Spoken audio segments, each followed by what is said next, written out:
नमस्कार दोस्तों, आज मैं आपको निमड़ी तीज माता की संपूर्ण कहानी सुनाने जा रही हूँ। प्रेम से बोलिए तीज माता की जय हो, भादो मास की जय हो। एक गांव में एक गरीब ब्राह्मण रहता था। भादो महीने की कजरी तीज आई। ब्राह्मणी ने तीज माता का व्रत रखा। ब्राह्मण से कहा, आज मेरा तीज माता का व्रत है, कहीं से चने का सातू लेकर आओ। ब्राह्मण बोला, सातू कहाँ से लाऊं? तो ब्राह्मणी ने कहा कि चाहे चोरी करो, चाहे डाका डालो, लेकिन मेरे लिए सातू लेकर आओ। रात का समय था। ब्राह्मण घर से निकला और साहूकार के दुकान में घुस गया। उसने वहां पर चने की दाल, घी, शक्कर लेकर 1.25 किलो तौलकर सातू बना लिया और जाने लगा। आवाज सुनकर दुकानदार के नौकर जाग गए और चोर चोर चिल्लाने लगे। साहूकार आया और ब्राह्मण को पकड़ लिया। ब्राह्मण बोला, मैं चोर नहीं हूँ, मैं एक गरीब ब्राह्मण हूँ। मेरी पत्नी का आज तीज माता का व्रत है, इसलिए मैं सिर्फ यहाँ से 1.25 किलो का सातू बनाकर ले जा रहा हूँ। साहूकार ने उसकी तलाशी ली। उसके पास सातू के अलावा कुछ नहीं मिला। तीज माता की कृपा से साहूकार का मन बदल गया। साहूकार ने कहा कि आज से तुम्हारी पत्नी को मैं अपनी धर्म का बहन मानूंगा। उसने ब्राह्मण को सातू, गहने, रुपए, मेहंदी, लच्छा और बहुत सारा धन देकर ठाट से विदा किया। सबने मिलकर कजरी तीज माता की पूजा करी। हे तीज माता, जिस तरह ब्राह्मण के आपने दिन फेरी, वैसे ही सबके दिन फेरना। सब पर अपनी कृपा बनाए रखना। कहानी अधूरी हो तो पूरी करना, पूरी हो तो मान रखना। प्रेम से बोलिए तीज माता की जय हो। अब सुनते हैं सातू पासने की कहानी।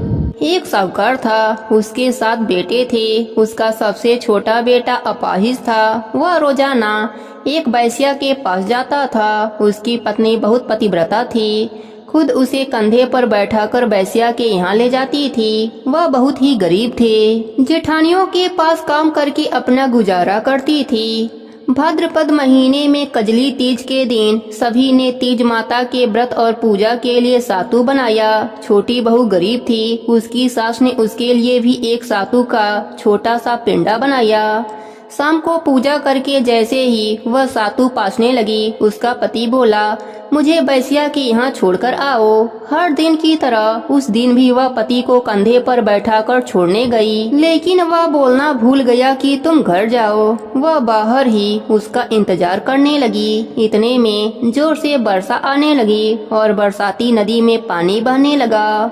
कुछ देर के बाद नदी से आवाज आई, आओ तारी जाओ तारी, दोना खोल के पी, पिया प्यारी होए। आवाज सुनकर उसने नदी की तरफ देखा तो दूध का दोना नदी में तैरता हुआ आता दिखाई दिया।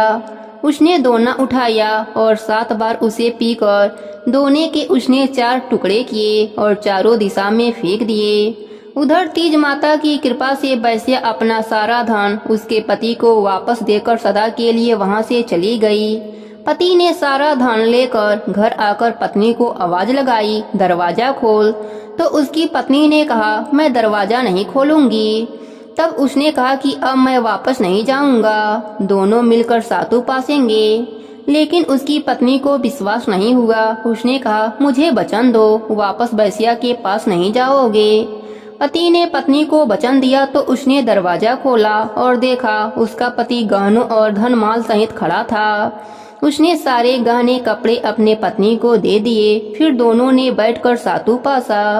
सुबह जब जेठानी के यहाँ काम करने नहीं गई तो बच्चे बुलाने आए, काकी चलो सारा काम पड़ा है। उसने कहा, अब तो मुझ पर तीज माता की कृपा हुई है, अब मैं काम करने नहीं जाऊंगी। बच्चों ने जाकर माँ को बताया, आज से काकी काम करने नहीं आएंगी, उन पर तीज माता की कृपा हुई है। वह नए नए गहने कपड़े पहनकर बैठी हैं और काका जी भी घर पर बैठे हैं। सभी लोग बहुत खुश हुए और तीज माता की जयकारा लगाने लगे। हे तीज माता, जैसे आप छोटी बहू पर प्रसन्न हुई, वैसे ही सब पर प्रसन्न रहना, सबके दुख दूर करना।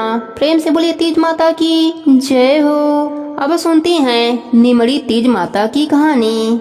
एक बहुत ही धनवान सेठ सेठानी थे, लेकिन उनकी कोई भी संतान न थी। इसके लिए सेठानी ने भादों की कजरी यानी बड़ी तीज का व्रत किया और निमड़ी माता से प्रार्थना करी कि अगर उसे संतान हो जाए तो वह उन्हें 1.25 मन का सातू चढ़ाएगी। माता की कृपा से सेठानी को 9वें महीने के बाद पुत्र की प्राप्ति हो गई, लेकिन सेठानी सातू चढ़ाना भूल गई। देखते ही देखते सेठानी को 7 पुत्र हो गए। पहले बेटे का विवाह भी हो गया और सुहाग रात में ही सांप ने पुत्र को डंस लिया, जिससे उसकी मौत हो गई। एक के बाद एक 6 पुत्रों की मौत शादी की रात ही हो गई। इसे देखकर सेठ सेठानी ने तय किया कि वह अपने 7वें बेटे का विवाह ही नहीं करेंगे, लेकिन गांव वालों के बहुत कहने व समझाने पर सेठ सेठानी ने बेटे की शादी दूर देश में करना तय कर दिया। बेटे की सगाई के लिए सेठ बहुत दूर एक गांव में आए तो देखा वहां 4-5 लड़कियां खेल रही थीं, जो मिट्टी मिट्टी का घर बनाकर तोड़ रही थीं। उनमें से एक लड़की ने कहा, मैं अपना घर नहीं तोड़ूंगी। सेठ को यह लड़की समझदार लगी। खेलकर जब वह लड़की वापस अपने घर गई, सेठ ने लड़की के माता पिता से बात करके अपने लड़के की सगाई और विवाह की बात पक्की कर दी। इसके बाद विवाह भी हो गया। बारात विदा हुई। लंबा सफर था और उस दिन कजरी तीज का व्रत था, इसलिए लड़की की माँ ने लड़की से कहा कि वह सातू वह सीख दे रही है। रास्ते में कहीं पर शाम हो जाए तो निमड़ी माता की पूजा करना, निमड़ी माता की कहानी सुनना और सातू चढ़ाकर उसे खाना और सासू माँ के लिए भी ले जाना। रास्ते में ससुर ने बहू को खाने को कहा तो वह बोली, आज कजरी तीज का उपवास है, शाम को निमड़ी माता का पूजन करके निमड़ी माता की कहानी सुनकर ही भोजन करूंगी। एक कुएं के पास निमड़ी नजर आई तो सेठ जी ने गाड़ी रोक दी। बहू निमड़ी माता की पूजा करने लगी तो निमड़ी माता पीछे हट गईं।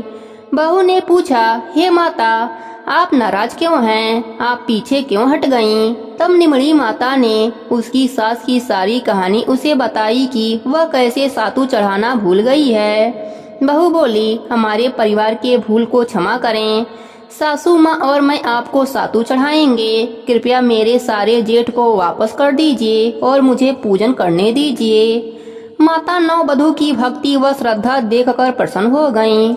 बहू ने निमड़ी माता का पूजन किया और चांद को अर्घ्य दिया, सातू पास लिया और कल्पना ससुर जी को दे दिया। प्रातः होने पर बारात अपने नगर लौट आई। बहू ससुराल में प्रवेश करते ही उसके सारे जेठ प्रकट हो गए। सास बहू के पैर पकड़कर धन्यवाद देने लगी। तब बहू ने सारी कहानी सास को बताई और कहा, आप अपने भूल का सुधार कीजिए और निमड़ी माता को सातू चढ़ाइए। 12 महीने बाद कजरी तीज पर सभी बहुएं और सास ने मिलकर 7.25 मन का सातू निमड़ी माता को चढ़ाया।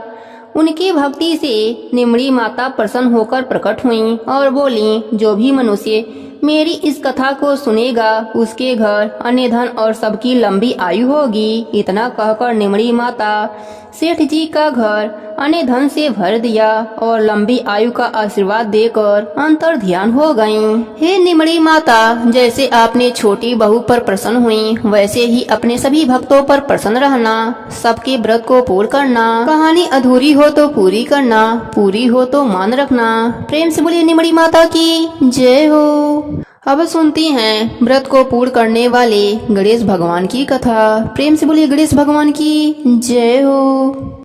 किसी गांव में एक सेठ सेठानी रहा करते थे। सेठ गणेश जी का बहुत बड़ा भक्त था और सदैव उनकी पूजा पाठ किया करता था। वह कोई भी काम करने से पहले गणेश भगवान को याद करना नहीं भूलता था।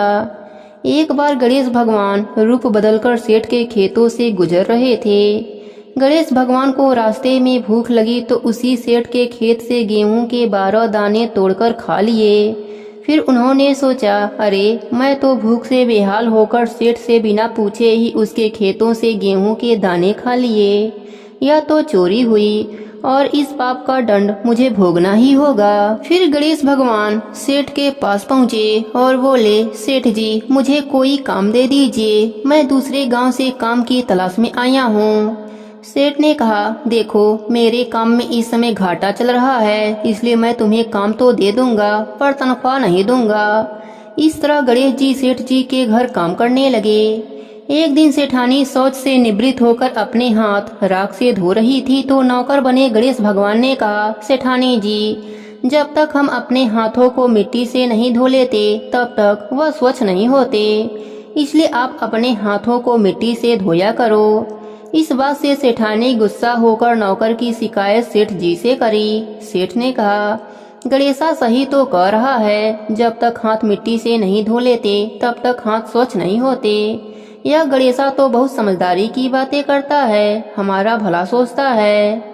सेठानी ने कहा, सुनो जी, कल हमें गंगा स्नान के लिए जाना है, आप चलोगे साथ?